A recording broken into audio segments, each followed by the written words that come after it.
আসসালামু আলাইকুম everyone. SI English ইনস্টিটিউটের পক্ষ থেকে আমি মীর মুশফিকুর হোসেন রাফি তোমাদের নবম শ্রেণীর শিল্প ও সাংস্কৃতিক বিষয়ে কিছু প্রশ্ন ও প্রশ্নের উত্তর নিয়ে এসেছি। চলো আর কথা না বাড়িয়ে প্রশ্ন ও প্রশ্নোত্তরে চলে যাওয়া যাক। বিদ্রোহ কবি কে? তার লেখা তোমার পাঠ্য বইয়ের কবিতাটির নাম সহ 10 লাইন লিখো। বিদ্রোহ কবি হলেন কাজী নজরুল ইসলাম, যিনি বাংলা সাহিত্যের একটি গুরুত্বপূর্ণ ও প্রভাবশালী কবি। তিনি 19 শতকে প্রথমার্ধে অসাম্প্রদায়িক এবং বিদ্রোহ চেতনা লেখালেখি শুরু করেন। তার লেখা আমার পাঠ্য বইয়ের কবিতাটির নাম সহ 10 লাইন নিম্নরূপ। হুঁশিয়ার কান্ডারি, মানে কান্ডারি হুঁশিয়ার। কাজী নজরুল ইসলাম। দুর্গমগিরি কান্তার মোড়ো, দুস্তর পাড়া বারহে, লঙ্ঘিতে হবে রাত্রি নিশীতে, যাত্রীরা হুঁশিয়ার। দুলিতেছে তরি, ফুলিতেছে জল, ভুলিতেছে মাঝি পথ, ছিড়িয়াছে পাল, কে ধরিবে হাল, কার আছে হিম্মত। কে আছো জোয়ান, হও আগুয়ান, হাকি আছে ভবিষ্যৎ, এ তুফান ভারী, দিতে হবে পারি, নিতে হবে তরি পার। তিমির রাত্রি, মাতৃ সাত্রীরা সাবধান, যুগ যুগান্ত সঞ্চিত ব্যথা, ঘষিয়াছে অভিযান। ফেনাইয়া ওঠে বঞ্চিত বুকে পুঞ্জিত অভিমান, ইহার পথে নিতে হবে সাথে, দিতে হবে অধিকার। মন্তব্য: পরিবেশ শেষে বলতে পারি যে কবিতাটি সর্বহারা কাব্যের অন্তর্ভুক্ত। এই কবিতায় কবি সামাজিক ও রাজনৈতিক দাসত্বের বিরুদ্ধে সংগ্রাম করেছেন। ব্ল্যাক সিরিজ কি? ইহার স্রষ্টার জীবনী লিখো। ব্ল্যাক সিরিজ হলো বাংলাদেশের প্রখ্যাত লেখক যা শিল্প শফিউদ্দীন আহমেদের রচিত একটি নন ফিকশন ধারাবাহিক ছবি, যা 1971 সালের মুক্তিযুদ্ধ এবং যুদ্ধ পরবর্তী সময়ে মানবাধিকার লঙ্ঘনের উপর ভিত্তি করে তৈরি। এ সিরিজের মুক্তিযুদ্ধের সময় সংগঠিত অপরাধ, যুদ্ধাপরাধীদের বিচার এবং বাংলাদেশের সংগঠিত নির্যাতনের বিভিন্ন ঘটনা ও সত্যগুলো তুলে ধরা হয়েছে। ব্ল্যাক সিরিজের মাধ্যমে কবি মানবিক মূল্যবোধ এবং সমাজের প্রতি ন্যায় প্রতিষ্ঠানের জন্য একটি শক্তিশালী বার্তা দিয়েছে। শিল্পী শফিউদ্দীন আহমেদের জীবনী। জন্ম: শিল্পী শফিউদ্দীন আহমেদ 1922 সালের 23 জুন কলকাতায় ভবানীপুরে জন্মগ্রহণ করেন।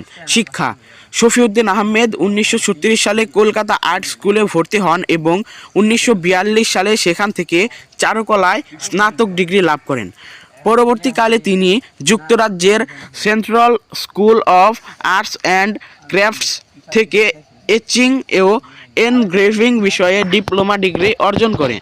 কর্মজীবন: 1936 থেকে 41 সালের মধ্যে শফিউদ্দীন আহমেদ বিহারে মধুপুর, দেওঘর, জেসিডি, গিরিডি, চাইবাসা, ঝাঝা প্রকৃতি অঞ্চলে গিয়ে ছবি আঁকেন।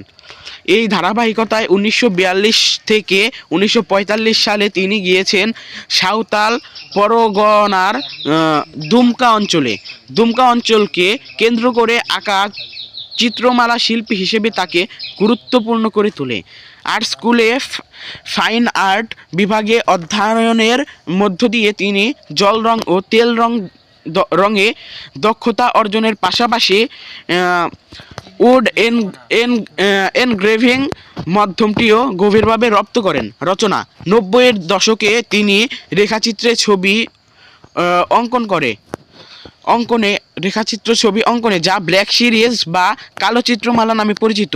তার শিল্পকর্মে 1952 সালের ভাষা আন্দোলন এবং 1971 সালের মহান মুক্তিযুদ্ধের ছবি উঠে এসেছে বিভিন্ন মাধ্যমে। 1964 সালে তার বন্ধ মাছ শীর্ষক চিত্রে মাছের চোখটি তার বন্ধ্যাবস্থাজনিত প্রতিবাদ প্রকাশ করেছে।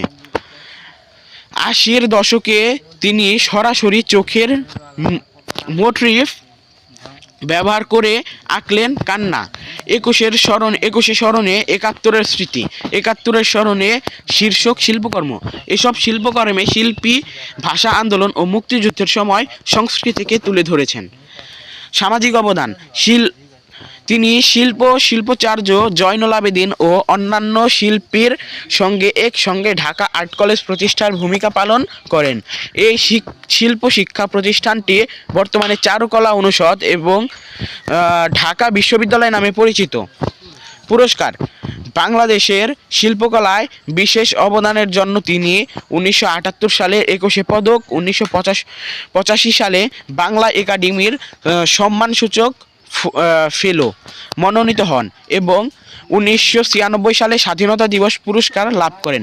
মৃত্যু: 1912 সালে এই মহান শিল্পী মৃত্যুবরণ করেন। মন্তব্য: পরিশেষে বলতে পারি যে সাহিত্যের মধ্যে অসামান্য অবদানের জন্য তাকে শিল্পগুরু বলা হয়। এখন তোমাদের ও নাম্বার প্রশ্ন হচ্ছে, বাংলাদেশের নগর সংস্কৃতির অন্যতম গুরুত্বপূর্ণ একটি বৈশিষ্ট্য হচ্ছে কৃত্রিমতা, বর্ণনা করো। উত্তর: নাগরিক জীবনে মানসিকতা ও চিন্তা চেতনা অনেকটা আত্মকেন্দ্রিক, স্বার্থমুখী হয়ে থাকে। মানুষের মধ্যে পারস্পরিক সম্পর্কে বন্ধন কিছুটা শিথিল প্রকৃতির হয়ে থাকে। বাংলাদেশের নগরাঞ্চলে মানুষগুলো এর ব্যতিক্রম নয়। এখানে মানুষ নিজেকে নিয়ে অনেক বেশি ব্যস্ত থাকে।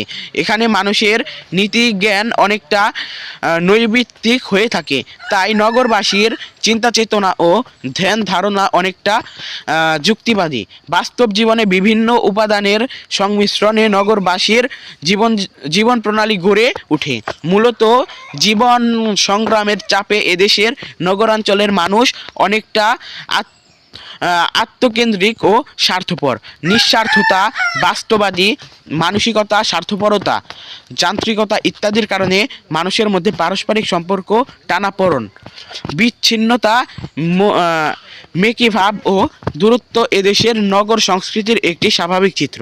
আর এটাই হচ্ছে তোমাদের নগর সংস্কৃতির কৃত্রিমতা।